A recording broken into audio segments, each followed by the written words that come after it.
para que el Señor derrame su gloria en cada uno de nosotros. Que seamos bendecidos tanto nosotros los presentes y cada uno de ustedes bienvenido, como también aquellos que nos están sintonizando. ¿Cuántos venimos, hermanos, esta tarde dispuestos a adorar al Señor como Él lo quiere, en espíritu y en verdad? Amén. Solos lo que el Señor busca.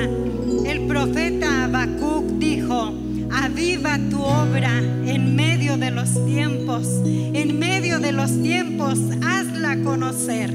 Y en la ira, acuérdate de tu misericordia. Queremos que el fuego del Señor en esta tarde se derrame en nuestros corazones, en nuestras vidas. Por eso en esta hora yo le invito a levantar su voz y levantar sus manos y pidamos al Señor que derrame su gloria y su presencia entre nosotros. Te adoramos, Señor, en el nombre de Jesús. Venimos, oh Padre, ante ti porque tú eres el todo para nuestra vida. Eres el Dios todopoderoso y que en esta tarde nos da la bendición de adorarte, de bendecirte. Tu palabra, Señor, dice que buscas adoradores, que te adoremos en espíritu y en verdad. Quita todo lo que esté estorbando en nuestras vidas y permite, Señor, que tu fuego bendito, celestial, se manifieste en esta tarde en cada corazón. Derrama tu gloria, Señor, derrama tu gloria, derrama tu gloria entre nosotros. Tú eres el Dios todopoderoso y te damos honor y alabanza para siempre. Aleluya, bendito el nombre del Señor.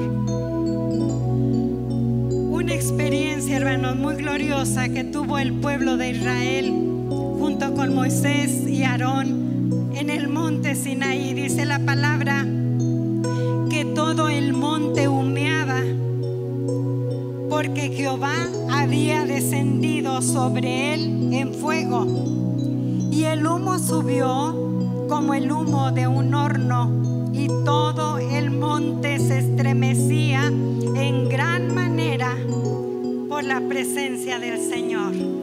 El mismo Dios que se glorificó en ese momento en el Sinaí es el Dios bendito que está esta tarde con nosotros. Que su gloria descienda, que su poder se manifieste, y demos lugar al Señor y digámosle: Dios, desciende aquí. Dígaselo con todo su corazón. Aleluya. Alabamos tu nombre, Dios. Espíritu Santo, llénanos. Desciende, Señor, desciende con poder. Dios, desciende aquí.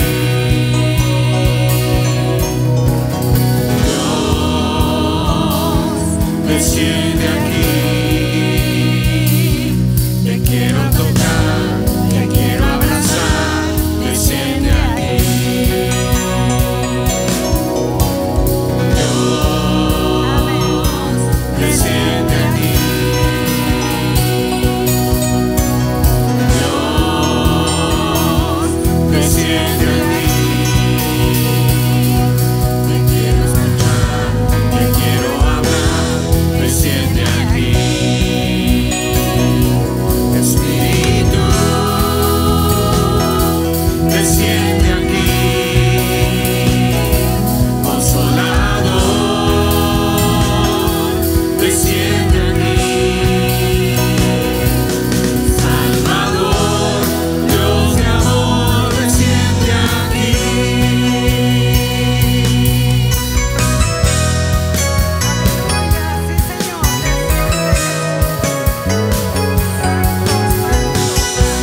siente aquí. Amén.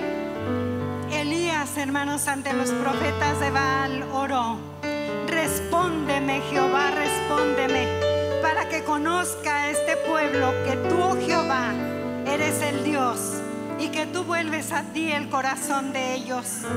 Entonces, fíjese lo que pasó: cayó fuego de Jehová que consumió el holocausto, la leña, las piedras y el polvo, y aún lamió las aguas que estaban en la zanja. Aleluya, el fuego del Señor está aquí y quiere quitar todo lo que nos estorba para que su gloria brille en nuestras vidas. Aleluya.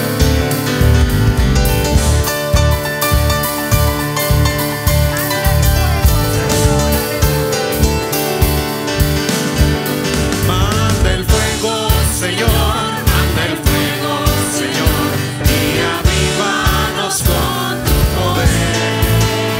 No dejes apagar, no dejes apagar el Espíritu Santo de Dios. Manda el fuego, Señor, manda el fuego, Señor, y avívanos con tu poder. No dejéis apagar, no dejéis apagar el Espíritu Santo de Dios. Y pon aceite en mi luz, haz que brille. Pon aceite en mi luz, oh Señor. Santo Espíritu, enciende mi alma. Haz que brille con tu gloria, oh Señor. Y cantaré, Hosana, sí, Hosana, alabanzas a mi Rey. Y cantaré, Hosana, sí, Hosana, alabanzas a mi Rey. Pon aceite en mi luz, haz que brille. Pon aceite en mi luz, oh Señor. Santo Espíritu, enciende mi alma. Haz que brille con tu gloria, oh Señor. Y cantaré, Hosana, sí, Hosana, alabanzas a mi Rey. Y cantaré, Hosana, sí, Hosana, alabanzas a mi Rey. Y esta obra no va a parar, no va a parar. Esta obra no va a parar, no va a parar. Esta obra no va a parar, porque está dentro de mi corazón. El fuego cae, cae, los males salen, salen, y los creyentes alaban al Señor. El fuego cae, cae, los males salen, salen, y los creyentes alaban al Señor. Y esta obra no va a parar, no va a parar. Esta obra no va a parar, no va a parar.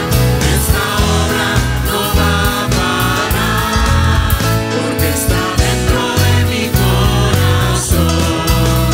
El fuego cae, cae, los males salen, salen, y los creyentes alaban al Señor. El fuego cae, cae, los males salen, salen, y los creyentes alaban al Señor. Aleluya, gloria al Señor por siempre. La iglesia ora por un avivamiento. Yo creo, hermanos, que el Señor glorificará su nombre en su pueblo. En estos últimos domingos casi hemos tenido esta lectura bíblica, y yo creo que esto es lo que el Señor desea para nuestras vidas. Dice la palabra: cuando llegó el día de Pentecostés, estaban todos unánimes juntos, y de repente vino del cielo un estruendo como de un viento recio que soplaba, el cual llenó toda la casa donde estaban sentados, y se les aparecieron lenguas repartidas como de fuego, asentándose sobre cada uno de ellos, y fueron todos llenos del Espíritu Santo y comenzaron a hablar en otras lenguas según el Espíritu les daba que hablasen. Si usted tiene libertad, si usted tiene el bautismo, alabe al Señor en lenguas, bendiga su nombre en esta tarde. Dígale al Señor: oh Señor, quiero que arda hoy mi ser. Aleluya, bendito el nombre del Señor. Oh Señor, quiero que arda hoy mi ser, como la salsa quiero arder con tu poder, en nuevas lenguas quiero hablar como señal, estoy ardiendo con el fuego celestial, quiero alabarte y adorarte en verdad, como se adora en espíritu y en verdad. Oh Señor, quiero que arda hoy mi ser, como la salsa quiero arder con tu poder. Fuego, fuego, fuego es el que quiero, dámelo, dámelo, dámelo Señor. Grandes maravillas, yo las espero, Señor, yo lo quiero, Señor, yo lo quiero, ese fuego celestial. Oh Señor, quiero que arda hoy mi ser, como la salsa quiero arder con tu poder, en nuevas lenguas quiero hablar como señal, estoy ardiendo con el fuego celestial, quiero alabarte y adorarte en verdad, como se adora en espíritu y en verdad. Oh Señor, quiero que arda hoy mi ser, como la salsa quiero arder con tu poder. Fuego, fuego, fuego es el que quiero, dámelo, dámelo, dámelo Señor. Grandes maravillas, yo las espero, Señor, yo lo quiero, Señor, yo lo quiero, ese fuego celestial. Ardiendo en fuego, mi alma está, ardiendo en fuego, mi alma está, gloriosa llama me limpiará. Aleluya, mi alma ardiendo está, ardiendo en fuego, mi alma está, ardiendo en fuego, mi alma está, gloriosa llama me limpiará. Aleluya, mi alma ardiendo está. Está sintiendo su alma ese fuego glorioso. Aleluya, bendito, bendito el Espíritu Santo. Dice la palabra: no os embriaguéis de vino en el cual hay disolución, antes bien, sed llenos del Espíritu Santo. El Señor quiere, hermanos, llenar nuestra copa, que nuestra copa rebose de esa presencia gloriosa de su Espíritu Santo. Por eso podemos decirle en esta hora: satúrame, Señor, con tu Espíritu. ¿Qué importa que rebose, que se tire, pero la presencia de Dios en nosotros?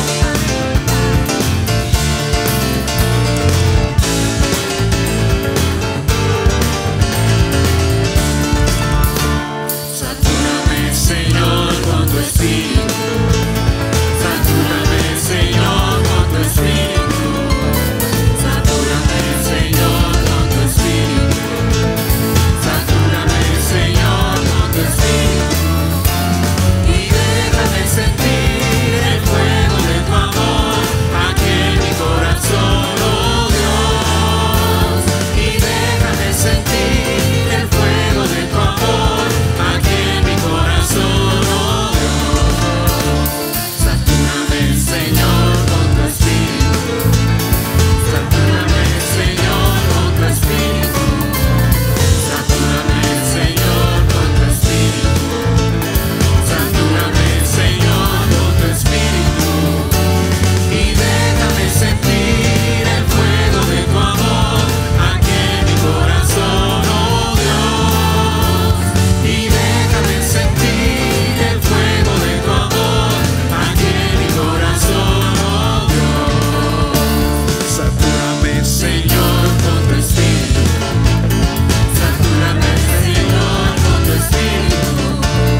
todas las cosas. Él es maravilloso en nuestras vidas. El profeta Jeremías, en uno de sus lamentos, dijo: no me acordaré más de él, ni hablaré más en su nombre. Pero dijo: no obstante, ardía en mi corazón como un fuego ardiente, metido en mis huesos. Traté de sufrirlo y no pude. El profeta tuvo que decirle al Señor que sí. Tuvo que arrepentirse de decirle: no hablaré más en tu nombre. Y quizás en esta tarde hay alguien que viene desanimado y quizás dijo: es el último domingo que yo voy a ir a la iglesia. Pero aquí está el fuego del Señor. No lo puede detener usted. No puede dejar de sentir esa presencia bendita de su Espíritu Santo. Levante su ánimo, llénese de la presencia del Señor y levante sus manos como el profeta. De seguro que levantó sus manos porque sabía que Dios estaba siempre con él. Levanto mis manos aunque no tenga fuerzas. Aleluya. Santo, aleluya. Su fuego, su unción está con nosotros. Aleluya.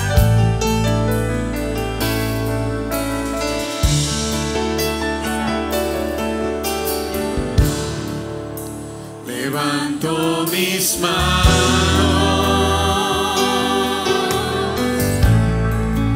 aunque no tenga fuerza.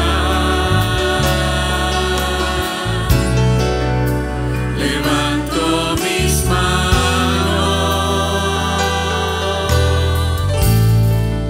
aunque tenga mil problemas. Cuando levanto mis manos, comienzo a sentir una unción que me hace cantar.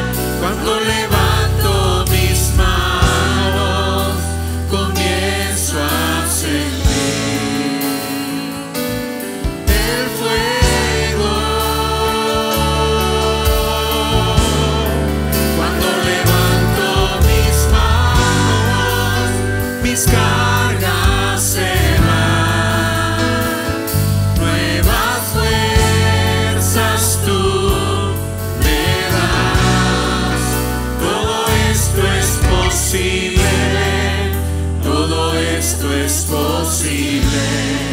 Cuando levanto mis manos.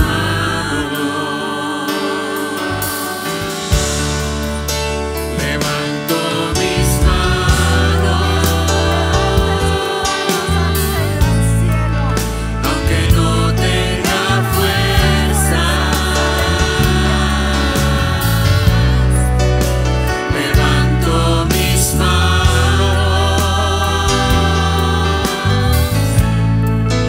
aunque tenga mil problemas. Cuando levanto mis manos, comienzo a sentir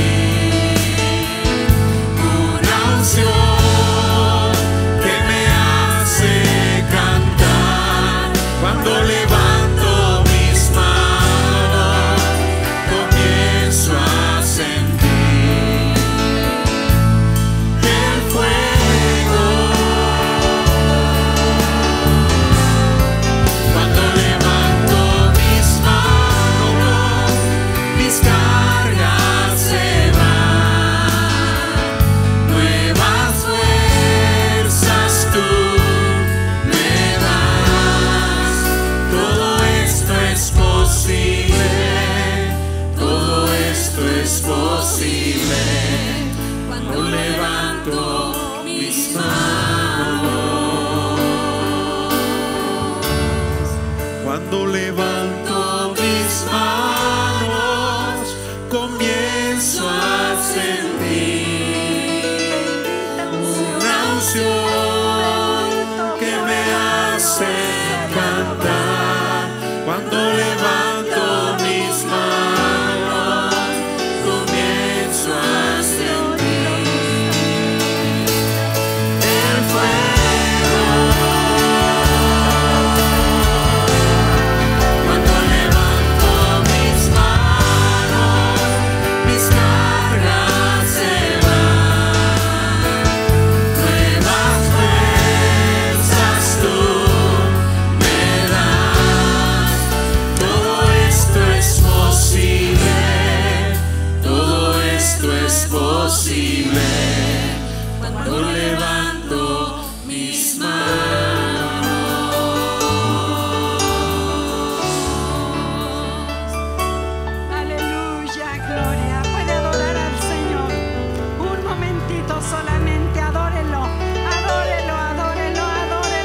con la palabra que el Señor tiene para nuestras vidas.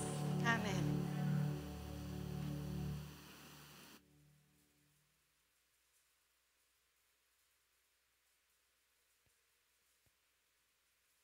Amén, gloria al Señor. Está bendecido con la alabanza, pidiéndole al Espíritu Santo que se mueva en medio de nosotros. Amén. Puede darse la bienvenida, salude a su hermano que tiene ahí junto a usted y dígale: Dios te bendiga.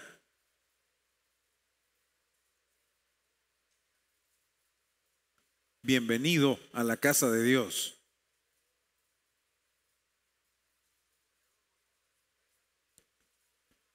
Saludamos a todos los hermanos que nos sintonizan en las redes sociales. Que Dios les bendiga a todos. Así como están de pie, vamos a abrir nuestras Biblias en el segundo libro de las Crónicas de Israel. Segunda de Crónicas, capítulo 32. Vamos a leer ahí del versículo 10 al versículo 15. Segunda de Crónicas 32, 10 al 15. Dice así la palabra del Señor. Esta declaración es del emperador asirio Sennacherib. Es un mensaje que manda a los defensores que resistían en Jerusalén un sitio del imperio. El asirio fue uno de los grandes imperios de la antigüedad y obviamente lo fue por su dinámica de conquista y de expansión. Y en ese momento Israel y Judá eran objeto de los ataques de Asiria. Y dice la palabra del Señor: así ha dicho Sennacherib, rey de los asirios: ¿en quién confiáis vosotros al resistir el sitio en Jerusalén? ¿No os engaña Ezequías para entregaros a muerte, a hambre y a sed, al decir: Jehová nuestro Dios nos librará de la mano del rey de Asiria? ¿No es Ezequías el mismo que ha quitado sus lugares altos y sus altares y ha dicho a Judá y a Jerusalén: delante de este solo altar adoraréis y sobre él quemaréis incienso? ¿No habéis sabido lo que yo y mis padres hemos hecho a todos los pueblos de la tierra? ¿Qué Dios hubo de entre todos los dioses de aquellas naciones que destruyeron mis padres, que pudiese salvar a su pueblo de mis manos? ¿Cómo podrá vuestro Dios libraros de mi mano? Ahora pues, no os engañe Ezequías, ni os persuada de ese modo, ni le creáis. Dice, ni le creáis, que si ningún Dios de todas aquellas naciones y reinos pudo librar a su pueblo de mis manos y de las manos de mis padres, cuánto menos vuestro Dios os podrá librar de mi mano. No le crean a Ezequías. Esa es la declaración que está haciendo el rey de los asirios. Padre, te bendecimos y te damos gracias en esta hora por tu palabra. Bendícela y háblanos a través de ella, Señor. En el nombre de Jesús, que todos te podamos escuchar hoy hablar. Te lo pido, Señor. Amén y amén. Pueden sentarse, hermanos.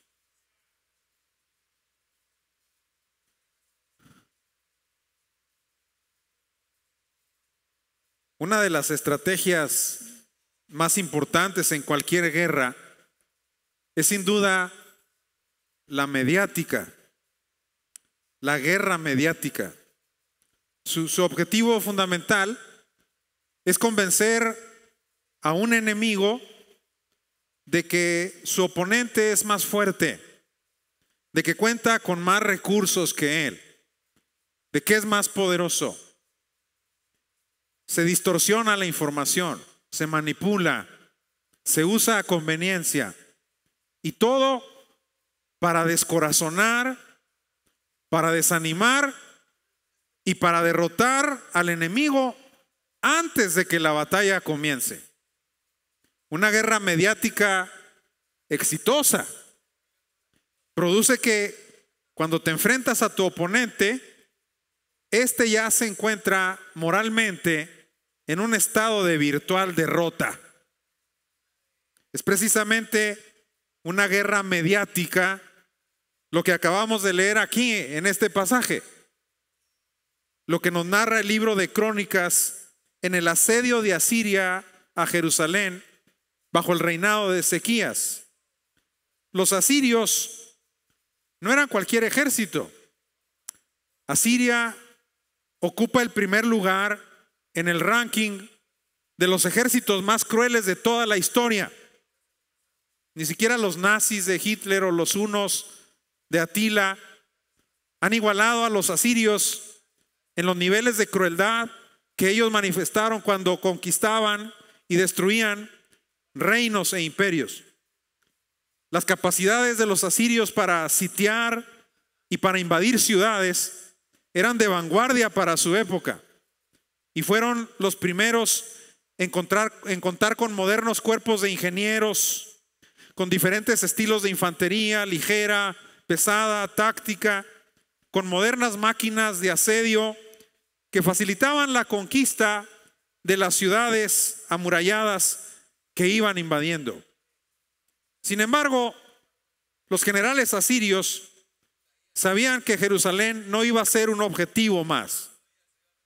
El bisabuelo de Ezequías, el poderoso rey Usías, había modernizado y solidificado las defensas de Jerusalén apenas unos 40 años antes. Y sus murallas de 8 metros de alto y de 7 metros de ancho en su base podían resistir cualquier asedio. Las catapultas que Usías había colocado en las nuevas torres de defensa que había construido seguro seguían funcionando.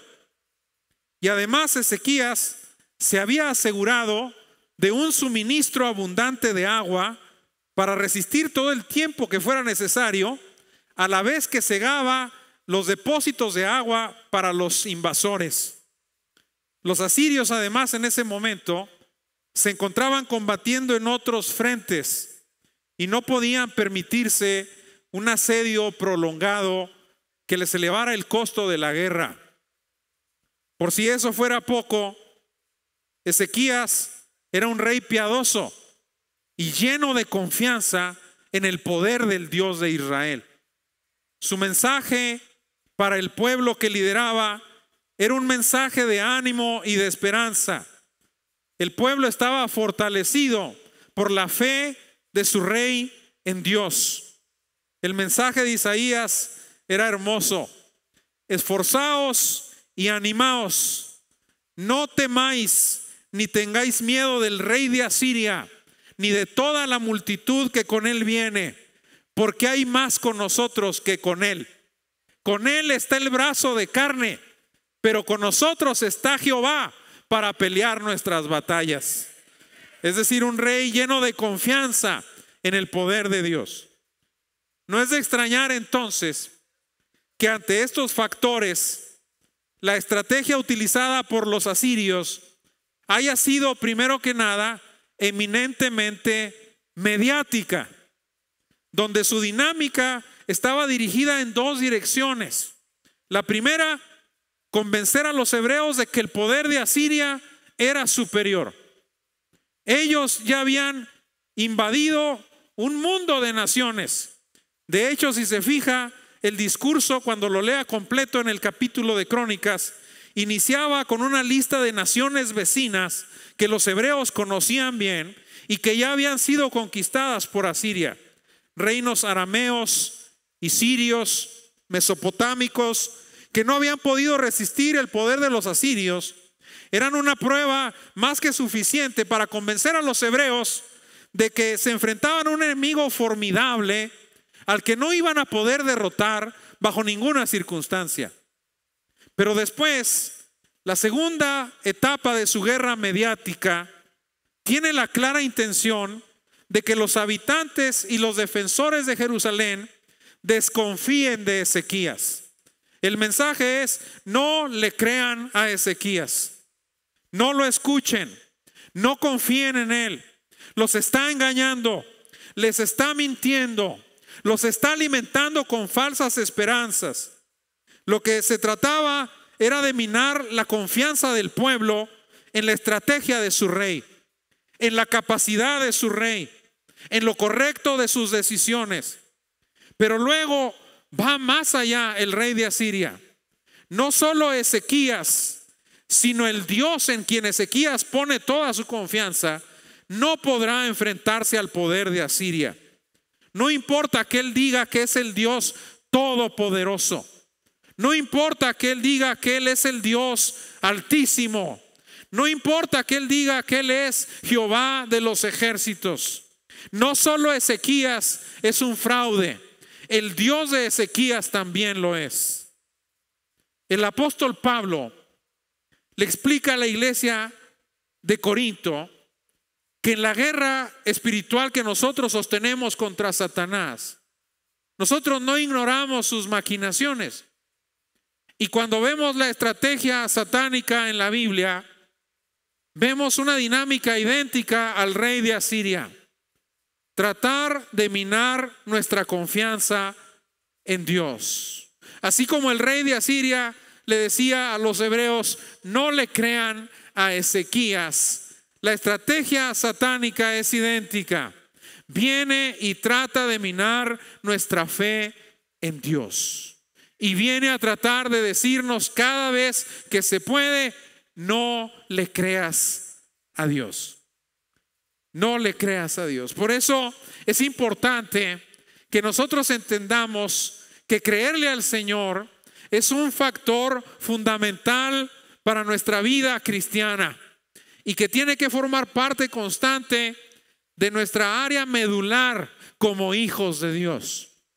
Y en ese sentido, yo quiero compartir con ustedes algunos pensamientos sobre el creer, porque el énfasis de la guerra mediática de Asiria era: no le crean a Ezequías y no le crean al Dios de Ezequías. Y en ese sentido, en primer lugar, creer, hermanos, debemos de entenderlo como un requisito fundamental para la vida cristiana. Es decir, creer es un requisito fundamental. No puedes ser cristiano si no crees. Es lo que estoy diciendo. No puedes experimentar la vida cristiana como tal si no crees. Creer es el requisito fundamental para todas las dinámicas en la vida cristiana. Dice la palabra del Señor en Romanos 10:9, que si confesares con tu boca que Jesús es el Señor y creyeres en tu corazón que Dios le levantó de los muertos, serás ¿qué? Salvo. O sea, la base para la salvación y la base para todo lo demás que sigue en la vida cristiana es creer. No puedes entrar en la vida cristiana sin creer, y no puedes permanecer en la vida cristiana sin seguir creyendo. La puerta de acceso al reino de Dios es fundamentalmente creer. Juan 1:12, usted lo conoce, dice: a lo suyo vino y los suyos no le recibieron, mas a todos los que le recibieron. ¿Quiénes son los que le recibieron? Dice ahí: los que creen, dice, los que creen en su nombre, a estos les dio potestad de ser hechos hijos de Dios. ¿Quiénes son los únicos que pueden ser conformados, adoptados y transformados como hijos de Dios? Dice: los que creen. Se fija, creer es la puerta de entrada.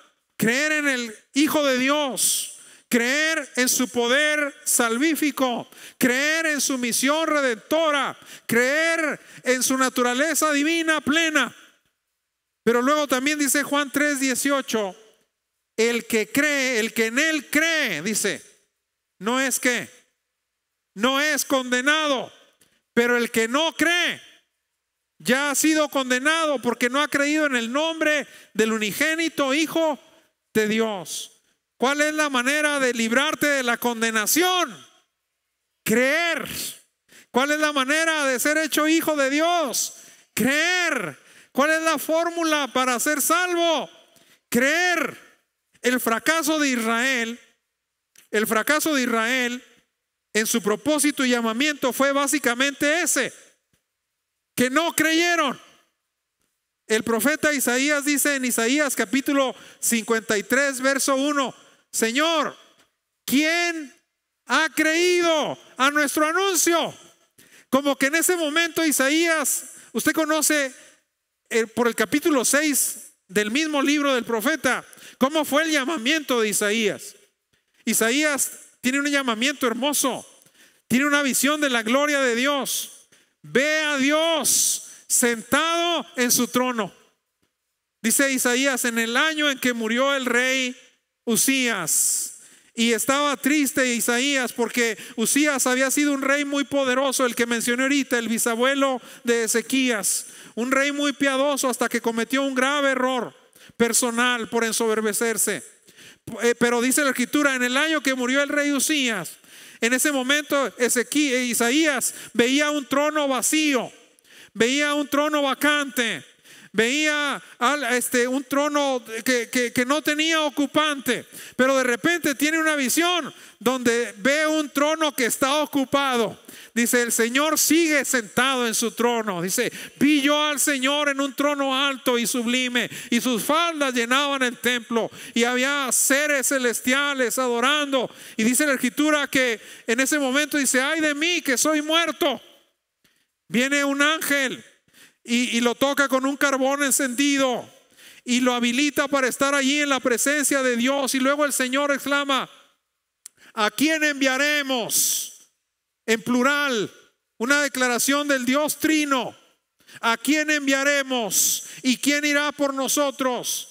Y dice que el profeta en ese momento, en una respuesta automática a esa pregunta de Dios, dice: heme aquí, envíame a mí.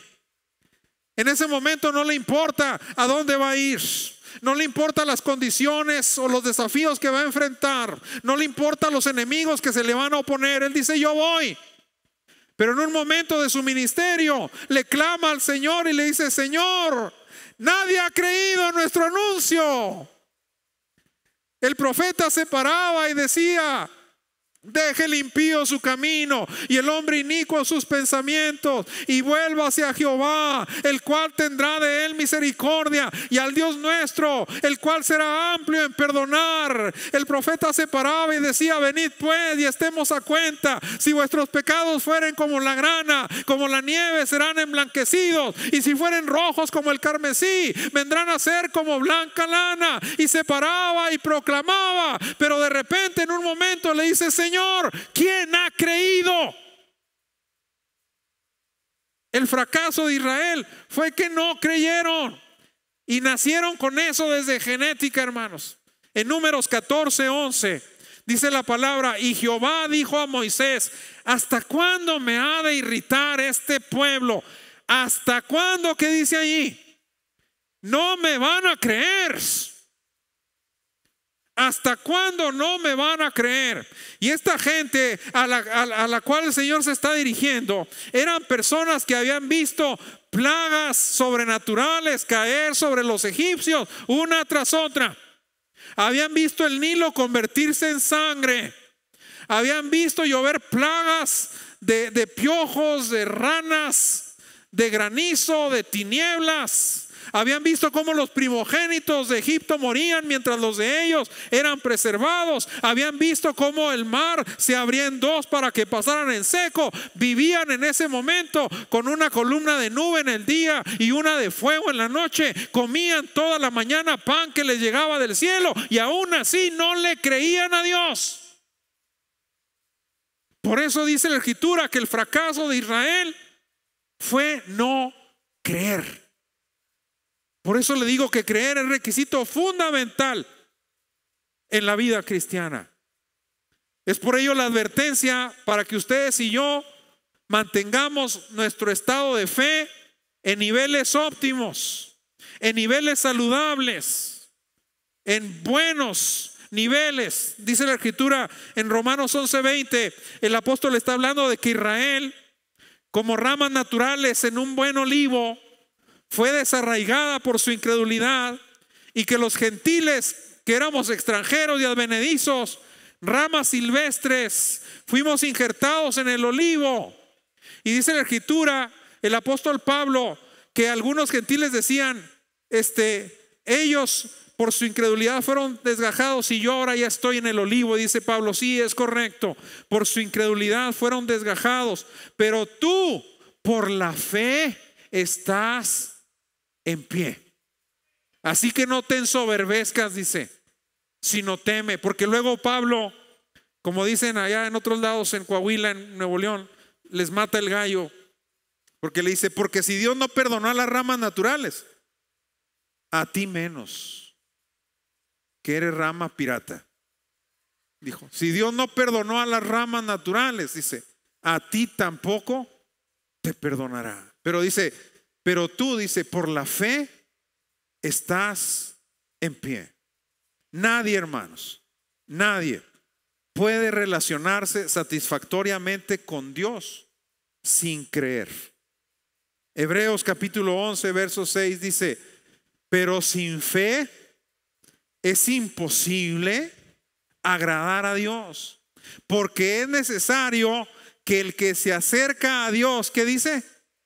Crea,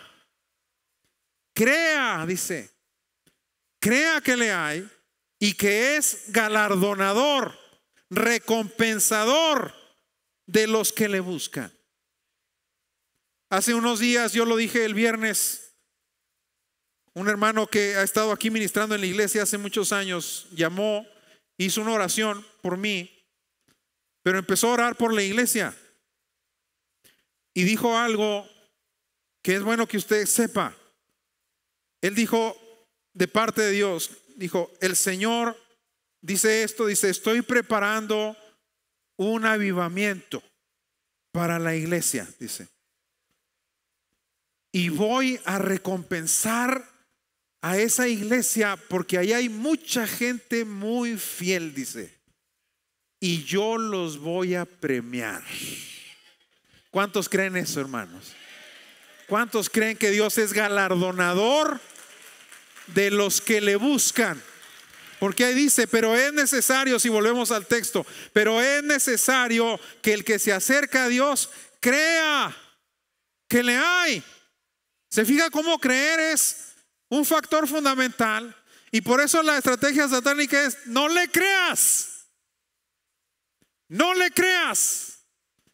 Porque sabe que creer es fundamento básico de la Escritura. El pasaje más conocido de la Biblia testifica esta realidad. Juan 3:16 dice, porque de tal manera amó Dios al mundo que ha dado a su Hijo unigénito para que todo aquel que en él cree no se pierda, mas tenga vida eterna. Que el Hijo venga o haya venido y haya dado su vida por nosotros, por el amor que el Padre nos tuvo, no nos va a servir de nada si no creemos. Toda bendición y gracia que tenemos en la vida cristiana se origina en el creer. Primera de Pedro 2:7 dice, por lo cual también contiene la Escritura, he aquí pongo en Sión la principal piedra del ángulo, escogida, preciosa, y el que creyere en él no será avergonzado. Para vosotros pues, los que ¿qué? Los que creéis, dice, él es ¿qué? Precioso. ¿Para cuántos es precioso Cristo? Juan 3:18, el que cree, dice, no es condenado. Juan 16:27, pues el Padre mismo os ama. ¿Y por qué nos ama el Padre? Porque nosotros hemos ¿qué? Creído. ¿Por qué nos ama el Padre? de acuerdo a esa expresión de Cristo, porque nosotros lo hemos amado y porque hemos creído que el Hijo procede del Padre. Efesios 1:13, en Él también vosotros, habiendo oído la palabra de verdad, el evangelio de vuestra salvación, y habiendo creído. ¿Se fija cómo creer es base? Habiendo creído en Él, fuisteis sellados. ¿Por qué recibimos el Espíritu Santo? Porque creímos. Fuisteis sellados con el Espíritu Santo de la promesa. Entonces, en ese sentido, creer viene a ser un requisito fundamental para la vida cristiana. Pero en un segundo pensamiento, creer es el fundamento del éxito en la vida cristiana. Dice la palabra del Señor en 1 de Juan 5, 4 al 5. Porque todo lo que es nacido de Dios vence al mundo. Amén. Y esta es la victoria que ha vencido al mundo, dice. Nuestra fe. Está hablando de una batalla, ¿no? Nuestra fe. Nos estamos enfrentando al mundo. Dice, ¿y quién vence al mundo? Dice, el que cree que Jesús es el Hijo de Dios. Dice, y esta es la victoria que ha vencido al mundo. ¿Qué victoria vence al mundo? Dice, nuestra fe. ¿Y quién vence al mundo? Dice Juan, sino aquel que cree que Jesús es el Hijo de Dios. Jesús lo explicó claramente, hablando de que creerle a Dios es el fundamento del éxito y de la victoria en la vida cristiana. Cuando le dice al muchacho de ese endemoniado, joven endemoniado, que los discípulos no podían sanar, en Marcos 9:23, le dice el Señor al padre de ese muchacho, Jesús le dijo, si puedes creer, porque le dijo, por favor, Señor, ten misericordia de mi hijo, este demonio lo echa en el fuego, en el agua, lo estruja, lo revuelca, tiene intentos suicidas, lo quiere matar. Dice, por favor, sánalo. Y Cristo le dice, si puedes creer. Dice, al que cree, ¿qué dice ahí? Todo le es posible. Todo. ¿Qué declaración tan tremenda esa? Al que cree, todo le es posible.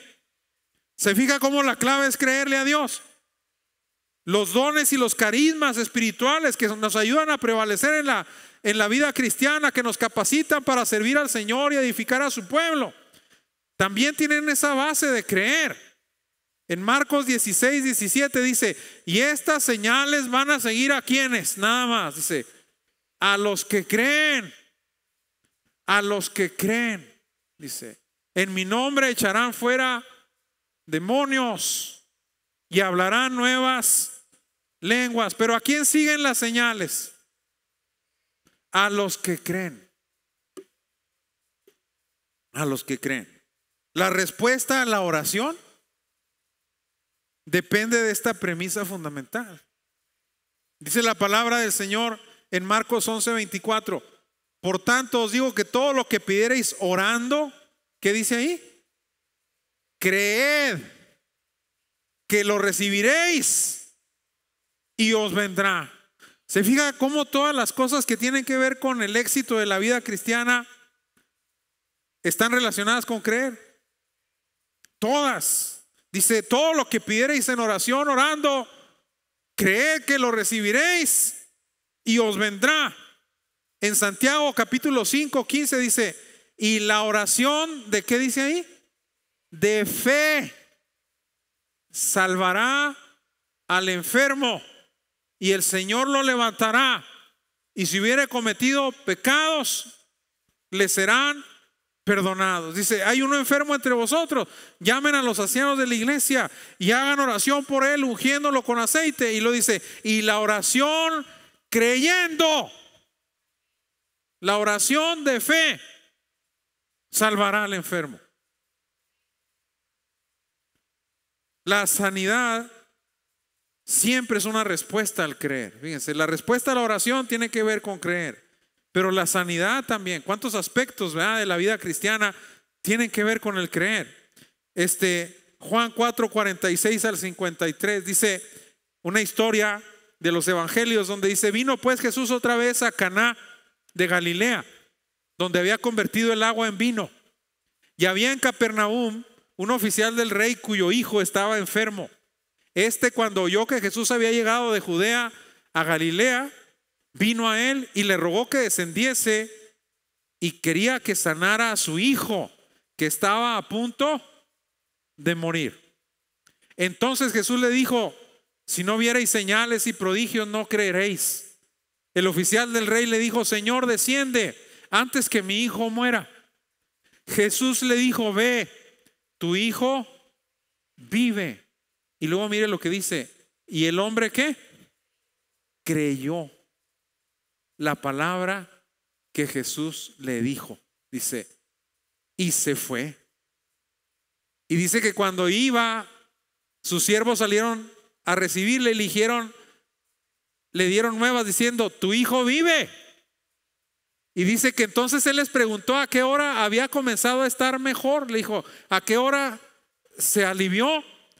Y le dijeron: a la hora que lo dejó la fiebre. Y el padre, dice, entonces entendió que aquella era la hora en que Jesús le había dicho. O sea, en el momento en que Jesús le dice y en que el hombre cree lo que Jesús le dice, el niño sana. ¿Qué dice la escritura? Que cuando Jesús llegó a Nazaret no pudo hacer muchos milagros. ¿Sí se acuerda de ese pasaje? Que dice que llegó a Nazaret y que no pudo hacer más que unos pocos milagros. ¿Por qué? Por la incredulidad de ellos. Por la incredulidad de ellos. Pero qué hermoso este hombre, dice: y el hombre creyó la palabra que Jesús le dijo. En Mateo 9, 27 al 28 dice: pasando Jesús de allí, le siguieron dos ciegos dando voces y diciendo: ten misericordia de nosotros, hijo de David. Yeshua decía: ven David. Jesús, hijo de David, ten misericordia de nosotros. Y llegando a la casa vinieron a él los ciegos, y Jesús les dijo: ¿creéis que puedo hacer esto? Y ellos le dijeron: sí, Señor, sí creemos que lo puedes hacer. Fíjense cómo todo lo que tiene que ver con bendiciones y victorias en la vida cristiana tiene que ver con creer. Respuestas, sanidades, victorias, dones, bendiciones de Dios están relacionadas directamente con creer. Por eso el esfuerzo satánico es: no le creas a Dios. No le creas. Así como el asirio: no le creas a Ezequías. No es cierto lo que te está diciendo. Las esperanzas que te está dando son falsas. Nadie ha podido conmigo. Era lo que trataba de hacer: disminuir la fe del pueblo del Señor en su Dios. Ahora, cuando vemos este asunto de creer, nos damos cuenta en un tercer pensamiento que creer es el objetivo fundamental del cielo. Creer, que los hombres crean, que las mujeres crean en el Hijo de Dios, es el objetivo fundamental del cielo. Ya lo habíamos mencionado cuando ahorita vimos Juan 3:16.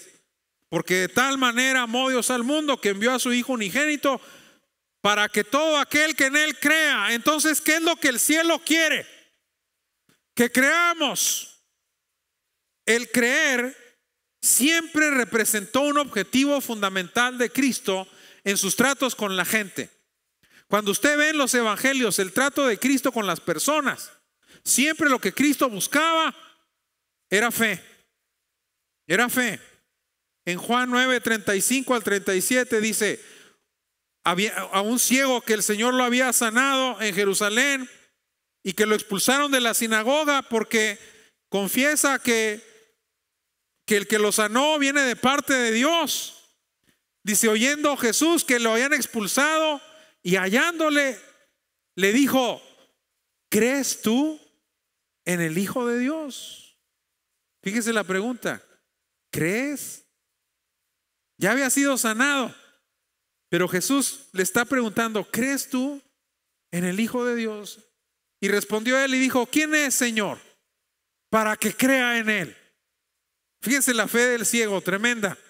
Y le dijo Jesús, pues le has visto, y el que habla contigo, él es. Y le dijo, creo, Señor, y lo adoró. En ese momento se postró delante de él y le rindió adoración a Cristo. Pero lo que pregunta Cristo cuando tiene un encuentro contigo y cuando tiene un encuentro conmigo es, ¿me crees? ¿Crees lo que Cristo te dice en su palabra, hermano? ¿Crees lo que Cristo te habla en sus promesas? En Juan 11:26 dice que el Señor le dice a Marta, porque su hermano acaba de morir, y le dice, todo aquel que vive y cree en mí no morirá eternamente. Y vean la pregunta de Cristo, ¿crees esto? ¿Qué quiere Cristo? Que Marta ¿qué? Crea.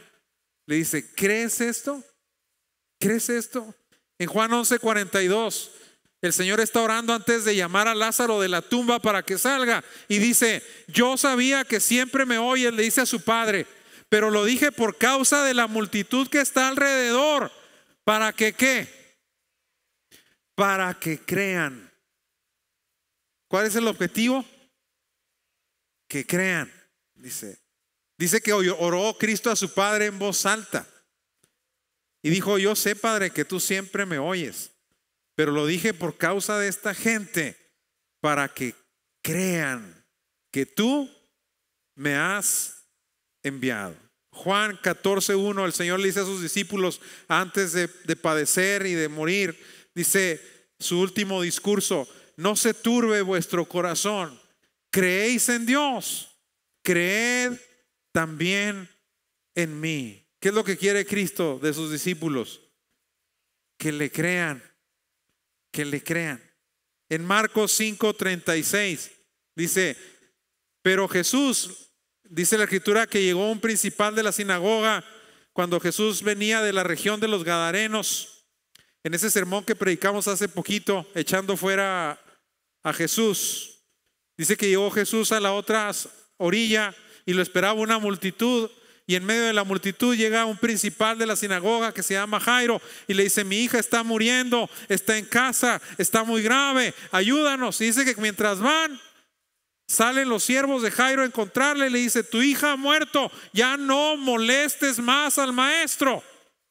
Y dice que Jesús, luego que oyó lo que se decía, dijo al principal de la sinagoga, no temas, cree solamente. ¿Qué quiere Jesús que haga Jairo? Que le crea. ¿Qué quiere Jesús que haga María y Marta? Que le crea. ¿Qué quiere Jesús que hagan sus discípulos? Que le crean.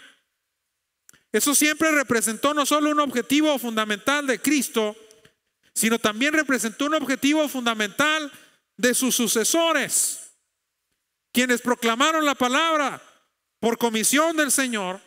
También tenían ese objetivo en mente. Juan, por ejemplo, en Juan 20:31 dice, pero estas cosas se han escrito para que crean que Jesús es el Cristo, el Hijo de Dios, y creyendo tengan vida en su nombre. ¿Para qué escribió Juan todo su evangelio? Ahí lo está diciendo claramente al final. Escribí todo esto para que ustedes crean, dice, que le crean al Señor y que crean que Jesús es el Hijo de Dios. En Hechos capítulo 8, verso 37, dice que Felipe está predicándole a un etíope, que el Espíritu Santo lo dirigió para encontrarlo en el camino de Jerusalén a Gaza. Y el etíope iba leyendo el libro de Isaías como oveja fue llevada al matadero y enmudeció y no abrió su boca. Dice que Felipe le dice: ¿entiendes lo que lees? Dice: ¿cómo lo voy a entender si nadie me lo explica? Toda no sale Google para preguntar ahí. Dice: dime, ¿de quién dice esto el profeta? ¿De sí mismo o de otro? Y empieza a hablarle del Mesías, del Cristo. Y dice que llegan a un lugar donde había agua. Y dice que el etíope le dice: ¿qué impide que yo sea bautizado? Dice Felipe: si crees de todo corazón, bien puedes. Y dice que el etíope le dice: creo que Jesucristo es el Hijo de Dios. Y luego llega y lo bautiza. Amén. Lo bautiza. Qué importante. Ese es el objetivo del cielo, ¿me entiendes? Hechos 26, 27. ¿Crees, oh rey Agripa, a los profetas? El apóstol Pablo está testificando ante el procurador Festo y ante el rey Agripa, Herodes Agripa, de la familia de los Herodes. Y les empieza a dar su testimonio personal de conversión, cómo el Señor se le apareció en el camino a Damasco, cómo lo mandó a predicar, y empieza a ver el rostro del rey, empieza a ver las reacciones de sus oyentes. Y entonces le dice a Agripa: ¿crees, oh rey Agripa, a los profetas? ¿Qué quiere Pablo de Agripa?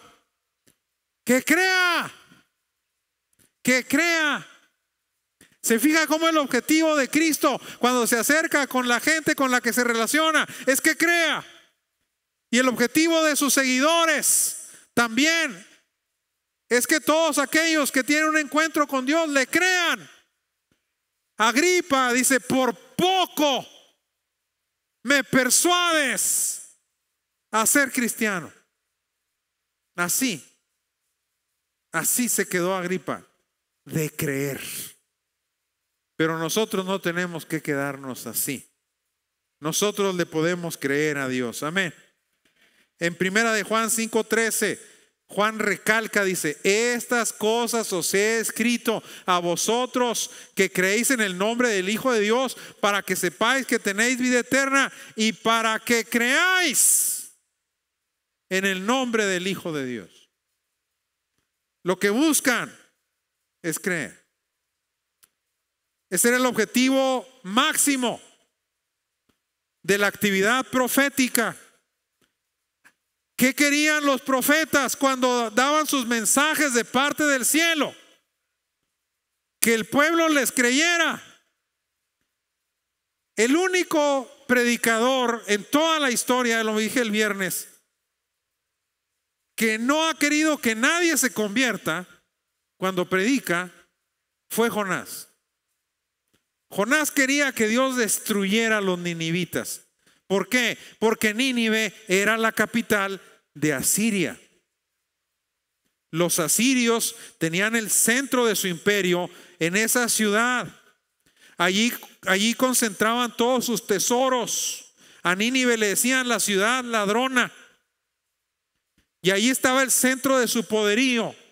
Y los asirios acababan de barrer con el reino del norte de Israel. Cuando tenían sitiada Jerusalén, ya habían destruido a Israel y ya habían deportado a las 10 tribus a Mesopotamia y a Armenia. Jonás pertenecía al reino de Israel y por eso llegó a aborrecer a los asirios. Y cuando Dios le dice: ve y predica a Nínive, dice: no, ahí no.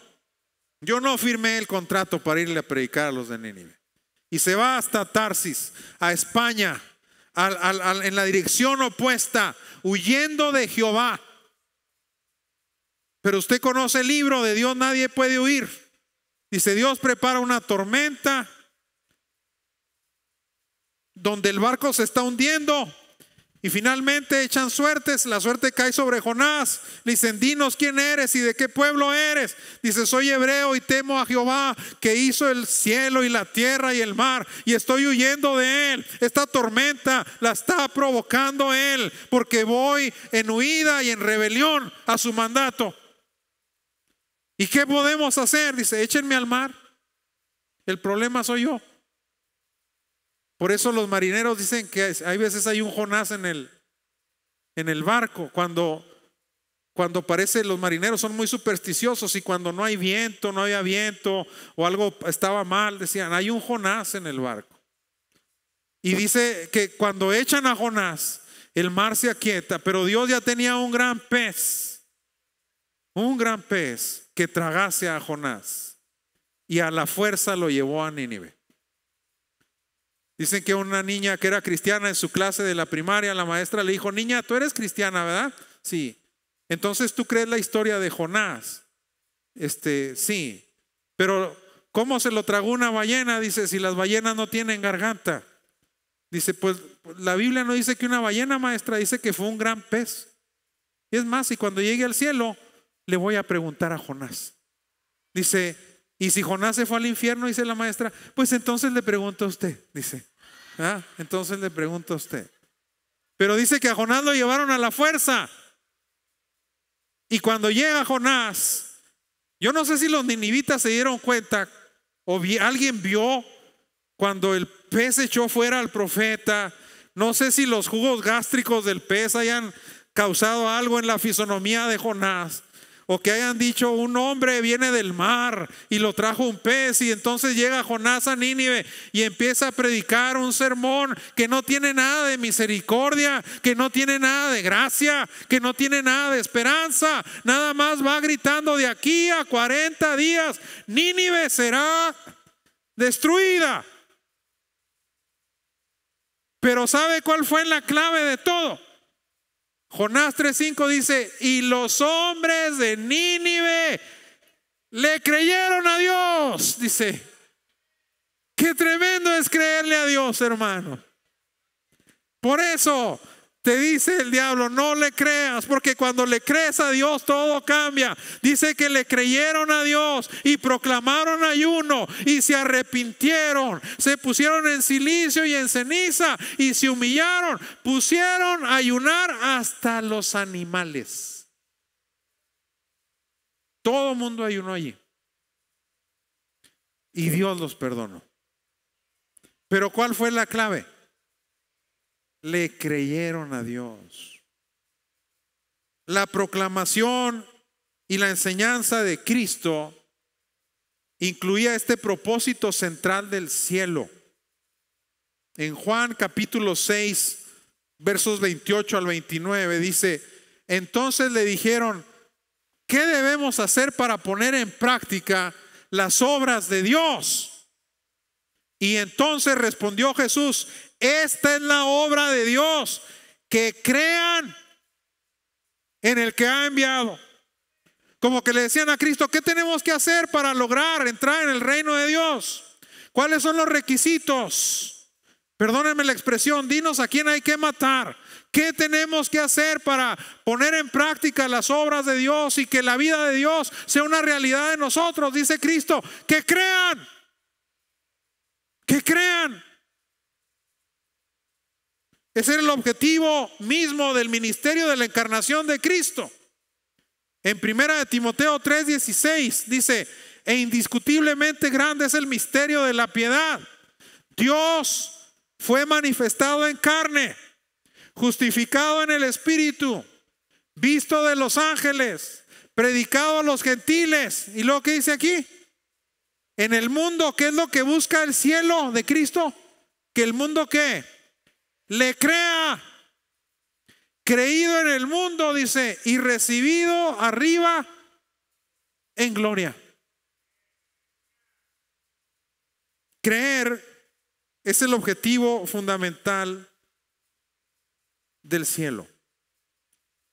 Pero en un último pensamiento, creer también es el objetivo fundamental del infierno. También. En Lucas 8:12, el Señor narra la parábola de la semilla de mostaza. Y dice que la semilla que cayó junto al camino y que vinieron las aves del cielo y la comieron. Dice, y los de junto al camino son los que oyen, y luego viene el diablo y quita de su corazón la palabra para que no crean. Para que no crean y se salven. El argumento asirio es idéntico al argumento satánico del huerto del Edén. El mismo. En Génesis capítulo 3, versos 1 al 4 dice, pero la serpiente era astuta, más que todos los animales del campo que Jehová Dios había hecho, la cual dijo a la mujer, con que Dios ha dicho. ¿Qué leímos en el pasaje de Asiria? Con que Ezequías os ha dicho esto. Dice, Satanás llegó con la misma. Por eso dice Pablo que no ignoramos sus maquinaciones. Con que Dios ha dicho, dice. Y la mujer respondió a la serpiente, del fruto de los árboles del huerto podemos comer. Dice, pero del fruto del árbol que está en medio del huerto, dijo Dios, no comeréis de él ni le tocaréis para que no muráis. Entonces la serpiente le dijo a la mujer, no van a morir. No le crean a Dios. No van a morir. Se fija cómo la estrategia satánica busca hacernos dudar de lo que Dios dice.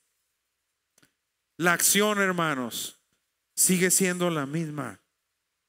Llega el diablo y te sigue diciendo, tu hijo no se va a salvar. Tu esposo no va a cambiar.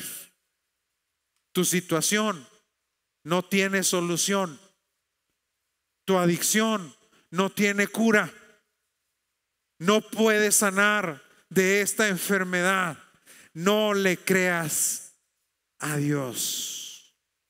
No le creas a Dios. Satanás viene como adversario de Dios, como a opositor a su reino y a su pueblo, a hacernos dudar de la capacidad, del amor, del poder, de la misericordia, de la gracia, de la justicia, de la sabiduría de Dios, y a decirnos, no le creas a Dios. No vas a salir de esta situación. No te vas a librar de mi mano. Tus hijos y tus nietos no se van a salvar. Tus enfermedades no se van a curar. Tu situación matrimonial no va a cambiar. La situación de tu familia no va a tener ninguna mejoría.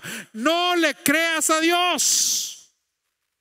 Esa es la estrategia satánica. En el Nuevo Testamento, quien rechaza las ofertas del cielo y deja de creerle a Dios, así es definido, incrédulo. En 2 Corintios 4:4 dice, en los cuales, fíjense, el Dios de este siglo. ¿Quién es el Dios de este siglo? Satanás. ¿Cegó el entendimiento de quiénes? De los que no creyeron. O sea, la estrategia es que no creas. Que no creas. Cuando el rey de Asiria mandó las cartas con ese mensaje que leímos al principio de la predicación, Ezequías dice que primero los interlocutores, los embajadores, inmediatamente entendieron el efecto que eso iba a tener en el pueblo y le dijeron, háblanos en arameo. Nosotros entendemos arameo. El arameo era el idioma universal en ese entonces. Todo el mundo hablaba arameo. Después de la conquista de Alejandro Magno, todo el mundo habló griego. Era el idioma internacional, como ahora el idioma internacional es el inglés. Pero en ese entonces era el arameo. Había escuelas de arameo sin barreras, ¿verdad? Todos, y entonces los embajadores le dicen, háblanos en arameo porque nosotros lo entendemos, no nos hables en hebreo. No, dice, queremos que ellos oigan, porque era una guerra mediática. Y luego dice que avientan cartas, documentos, propaganda por los muros para que la gente tenga panfletos donde los quieren desanimar. Y dice que Ezequías toma las cartas que están mandando y las lleva al templo y las lleva delante del Señor y dice: mira cómo te están blasfemando, mira cómo se están burlando de tu nombre. Y dice que en eso Dios habla al profeta Isaías y llega con un mensaje. Dice: no se han burlado de ti, se han burlado de mí. No saben ni con quién se están metiendo. Y esa noche un ángel del Señor salió y mató 180,000 asirios afuera del muro. Dice que cuando se levantaron, todos eran cuerpos muertos, y el rey de Asiria se tuvo que devolver a su país avergonzado, y sus hijos lo mataron cuando adoraba en el templo de su Dios. Al final Ezequías le creyó a Dios. La clave es si nosotros, hermanos, en nuestras circunstancias personales le creemos. Le cree a Dios que Él está con usted todos los días hasta el fin del mundo. Le cree al Señor que Él va a responder a su oración y que va a salvar a su hijo o su hija inconversa, que el Señor va a romper las cadenas de adicción de sus seres queridos, que el Señor se va a glorificar en su vida y en su matrimonio y en su familia, que el Señor va a cumplir lo que prometió cuando lo llamó a su reino. Podemos decirle como el mismo hombre del muchacho endemoniado cuando le dice: puedes creer, al que cree todo le es posible. Y el Padre, asincerándose, dice: creo, Señor, ayuda a mi incredulidad. Si hay algún área de mi vida en donde estoy fallando y no alcanzo a confiar plenamente en ti y a creerte como un niño le cree a su papá cuando le promete algo, ayúdame, ayúdame. Leonard Ravenhill, un gran escritor de avivamiento y de santidad, dijo un día, un hombre sencillo, un alma sencilla, tomará el libro de Dios, lo leerá y lo creerá. Y entonces todos nosotros nos vamos a quedar avergonzados porque no le creímos a Dios. Póngase de pie.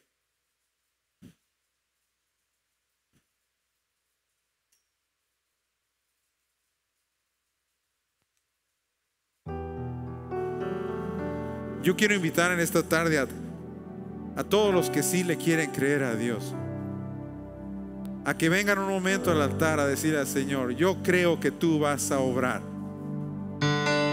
Yo creo que tú vas a cumplir tu palabra. Yo creo que tú eres un Dios fiel.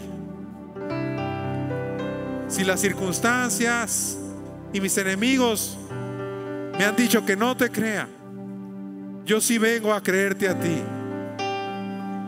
En medio de mi situación, yo sé que tú te vas a glorificar. En medio de mi circunstancia adversa, yo sé que tú vas a obrar. En medio de mi petición, yo sé que tú vas a responder. Yo te creo a ti, Señor. Yo creo que tú vas a obrar con poder y con gloria en medio de mi situación. Yo creo que tú vas a manifestarte, Señor, con poder. Dígale en esta hora: quiero levantar a ti mis manos. Maravilloso Jesús, milagroso Señor, llena este lugar de tu presencia y haz descender